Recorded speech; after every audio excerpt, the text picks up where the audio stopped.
വീണ വിജയനെ 10 മണിക്കൂർ ചോദ്യം ചെയ്ത് വിട്ടയച്ചു.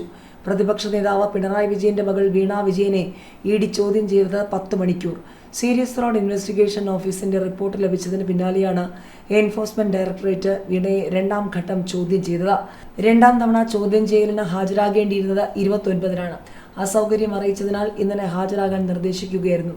രാവിലെ 9:30-ന് കടവന്ത്രയിലെ ഇഡി ഓഫീസിലെത്തിയ വീണ രാത്രി 8:30-നാണ് മടങ്ങിയത്. ഇതിനിടെ 10 മണിക്കൂർ ചോദ്യം ചെയ്തു.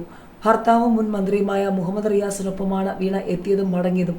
അടുത്ത തിങ്കളാഴ്ചയ്ക്ക് ശേഷം വീണ്ടും ഹാജരാകാൻ നോട്ടീസ് നൽകുമെന്ന് ഇഡി വൃത്തങ്ങൾ പറഞ്ഞു. കൊച്ചിയിലെ CMRL കമ്പനിയിൽ നിന്നും 2.25 കോടി രൂപ വീണയുടെ എക്സാലോജിക് സൊല്യൂഷൻസ് കൈപ്പറ്റിയതിന് നൽകിയ സേവനം വ്യക്തമല്ലെന്ന SFIയുടെ അന്വേഷണ റിപ്പോർട്ട് അടിസ്ഥാനമാക്കിയാണ് ചോദ്യം ചെയ്തത്.